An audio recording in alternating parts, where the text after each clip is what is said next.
It is July 22nd, 2026. I was in Bob Evans and Alliance. Met Carl's daughter Audrey for a late launch. Okay.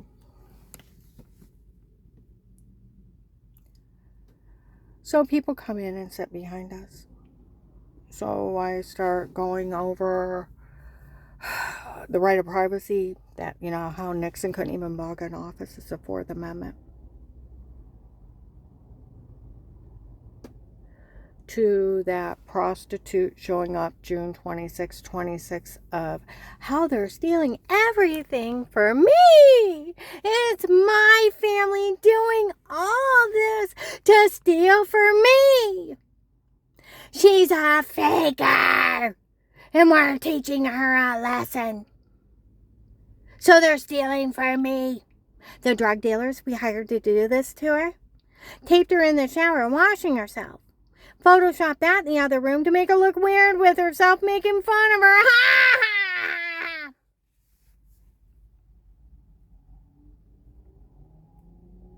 June 26, Dr. Valley Restaurant. Where I took my one client to church on July 5th. I said that prostitute has made fools out of people. I go to walk by these girls. I was gonna sit down in a cafe. And said the mind reader said she's weird inside. She's like, what the fuck? I said, I know. I thought, ignore it. I said, this guy comes out of nowhere. Okay? And he said they won't say a word to her. She's working. Those girls walk by. Some guy said not to say a word to her like that again. That girl laughing in a restaurant's a prostitute, that she stole all her money. Stark County Sheriffs were talking, that girl that's in a restaurant was laughing, she stole all her money, is Agent John's, or that agent girlfriend, that he has to pay to date. What the investigator called her, a prostitute. We thought he was acting that way till he showed up at that other courthouse trying to get the case thrown out. Now we know he's with him. Okay.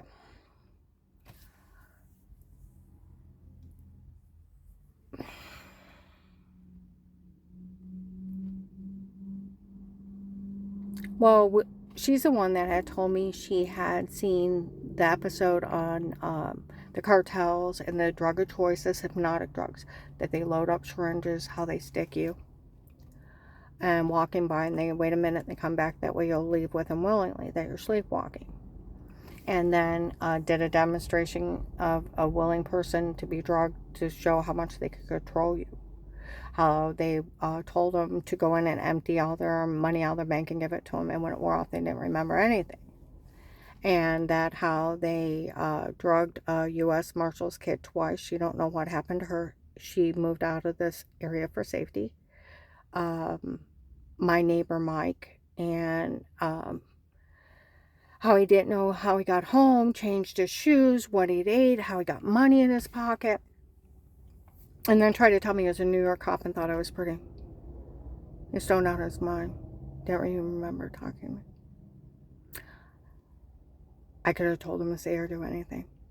The hypnotic drugs. The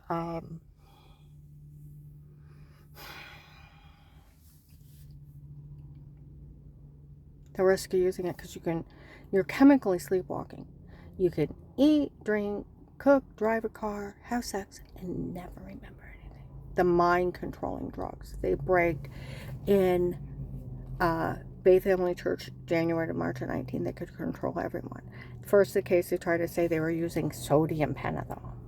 Well, last year they came flat out and said it was hypnotic drugs. And it is documented, verified, they were using hypnotic drugs when they drugged me and told me to say it before.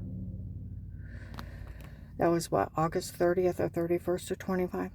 They announced it. It was that. Okay.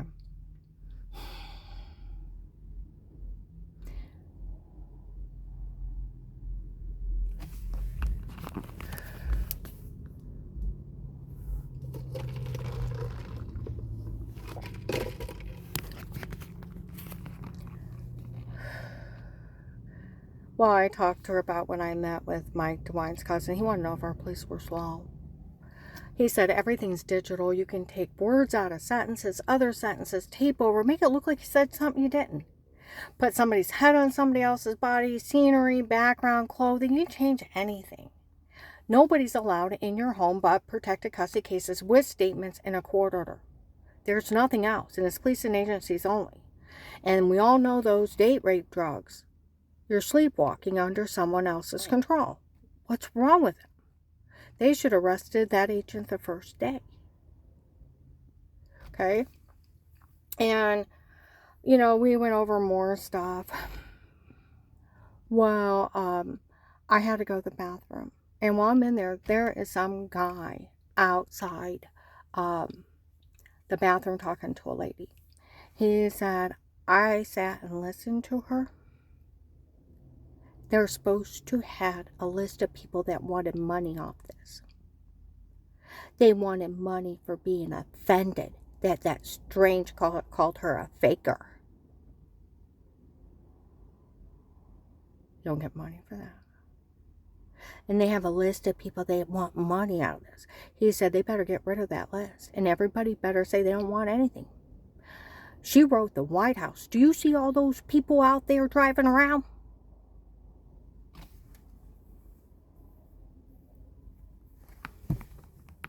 And is Agent John crazy?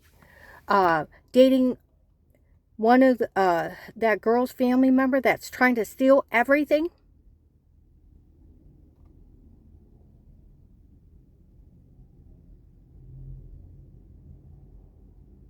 And then saying he could steal all the money for them?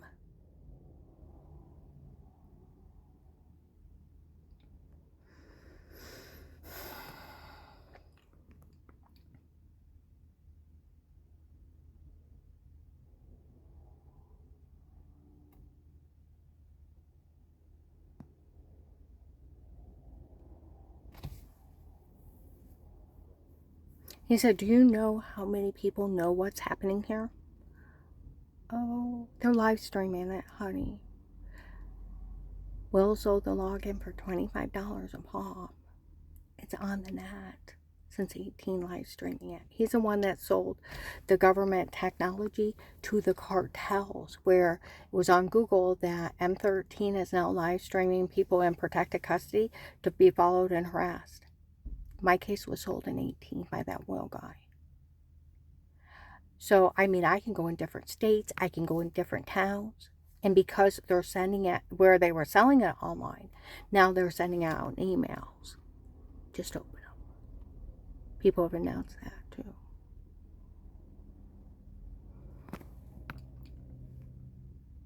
Okay. He said, I heard those people in Myers before we came over here.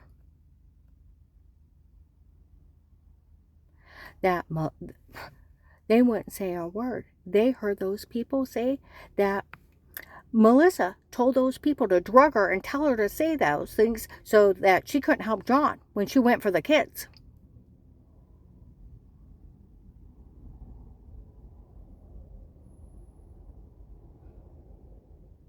They announced that within the last 2 months.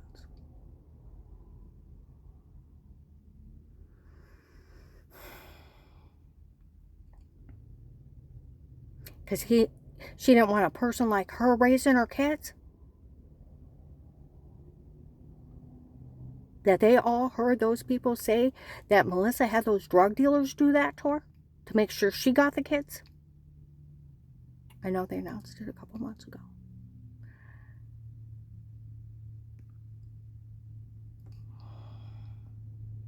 And then they said, well, she was supposed to have been rude.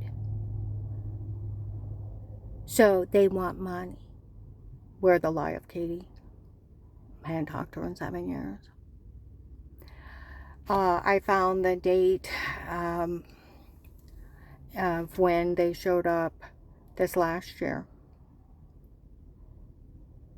down at Dutch Valley Restaurant. That Katie had told them that she lied to everyone, that I was never mean or rude. She was lying to help him get away with this. And the only, she was getting even because back in '03, I wouldn't give her the time of day. And when people found out she was cheating with my brother-in-law, Tim, nobody blamed me for avoiding her. And to find out I hadn't been a member of her church in 15 years before the case started. Only visited there in 2011, like twice when people were making up stories, got back to a church I was going to. Nobody said anything. That place gave me nightmares.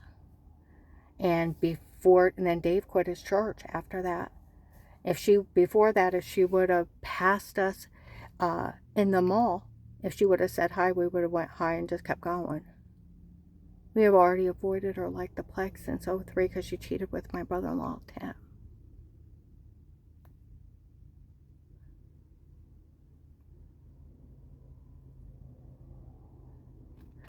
So I went over with Audrey how I got sick and how I had endometriosis, the kidney surgeries, all the ones on my stomach and my back.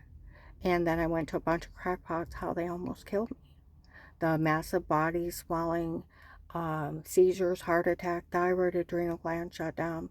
And then how my community house told me those doctors were known for lying, falsely diagnosing people, ripping them off, making them sick, wanting to do unnecessary procedures. And they're sharing with associates and friends doing the same thing to get an attorney and sue them. They have defrauded you and almost killed you. It's a medication making you sick. And how they offered to represent us in court, encouraged us to sue them for years. And it's documented fraud, medical malpractice, and medication errors that almost killed me in 2002. That everything but my muscles locking up was a fraud. And how I got with Dr. Eli. And he agreed, and they put me on fentanyl patches, Vicodins, and muscle relaxers. And then how I slowly got well over 9-10 months. And then how Strange made up that lie in November of 2003 when Linda came up to me. I was following him again. I got caught. I think they think it was you. I'm sorry, be careful. And the next service, he took my son and pushed him to suicide. And he was more important than me suing those doctors.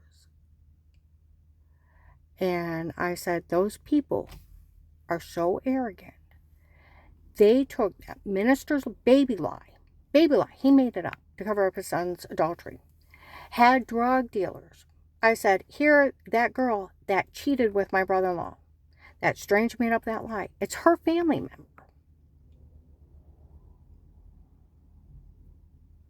That is dating that agent. She's supposed to be some kind of prostitute. That Henry Moffey is supposed to be her dad. That some guy named Pete Dave hired on his own. And they're that Katie's family. Okay? They hired these drug dealers to run this con on me. Photoshopping and washing in the shower. Hypnotic drugs and told to say stuff. I said I was so drugged up there. I thought it was a dirty well water. I said, I'm going to the doctor. I'm losing weight. I got giant bruises. I'm severely infected. I said, and I'm blaming the well water. And here I'm being drugged up and told to say stuff and beat on and da-da-da-da-da. You know, I'm going on. And I said, and nobody thought of someone hurting me.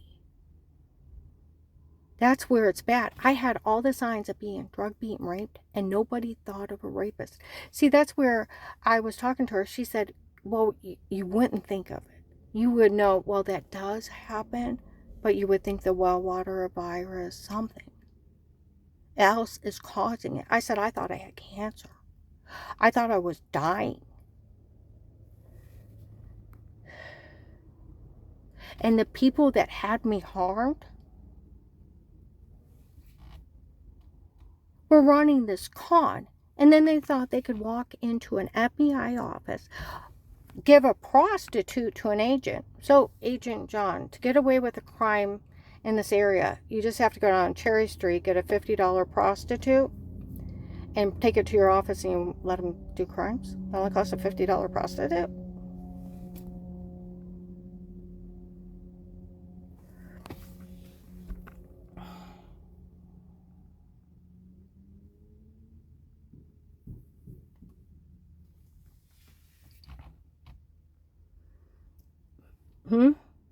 And go in there and say, we were having her drug beaten, raped.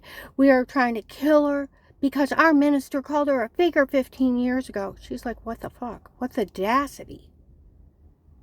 And the self-entitlement that they would have the thought they would have the right to have somebody harmed because somebody called somebody a faker.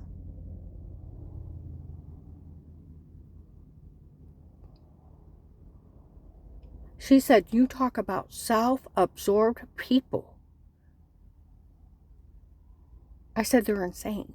At least I think I did. If not, I was probably thinking it. But these people are crazy. Like, that, it make it okay with the FBI. He called her a faker. It offended us. So we're trying to have her killed. And then lying Katie telling people I'm supposed to have been mean to her.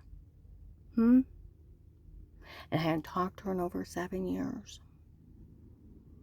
Only maybe said hi walking by, and if she would have said hi and seen us out in the mall, we avoided her like the plague. We walked on the other side of the kiosk when we passed her store, so she couldn't say we said anything.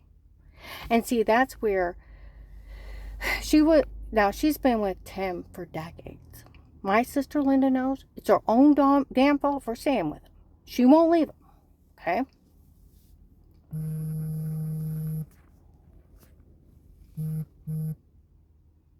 We stayed out of it.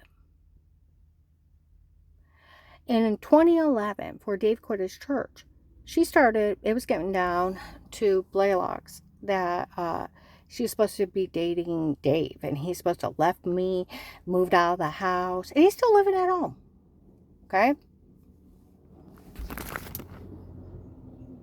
Okay? He's still living at home. Well, I told you, he came home from church one night, beat the crap out of me.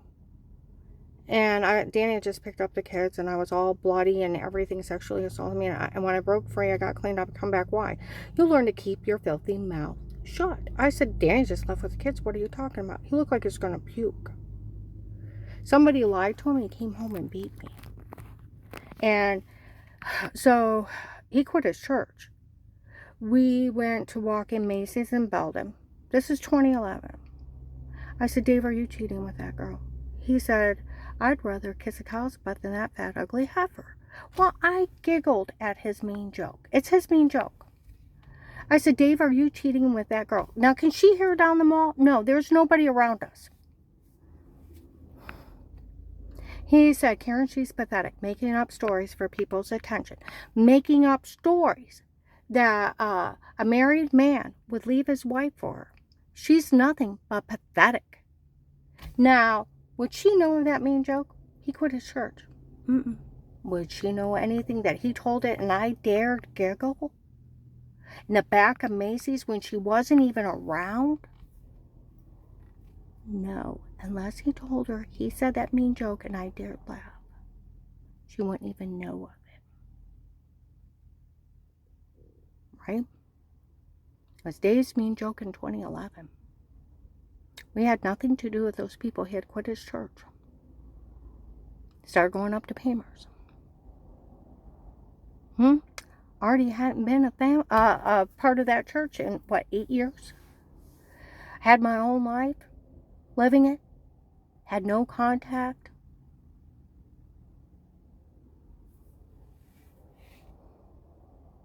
Told you only visited twice in 2011. Before that, to find out why people were making up crazy stories, thinking somebody would say something to me. They didn't, and I didn't go back. That place gave me nightmares.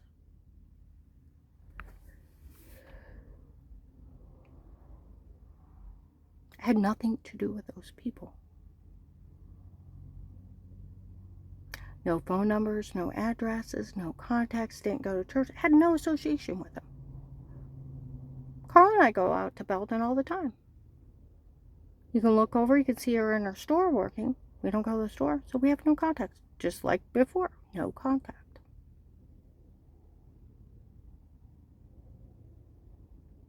See what I mean? People lying on you, you don't see or talk to. Pulling a big con. Now, Agent John, where that guy said, is he crazy saying he can steal all the money for these people because they said they were offended? And him dating that girl, her cousin, that was having everything done to her, and they're stealing for that family that's laughing? Is he crazy? Somebody needs to arrest him. Like they said in Magnolia. Not Magnolia, but Dutch Valley Restaurant.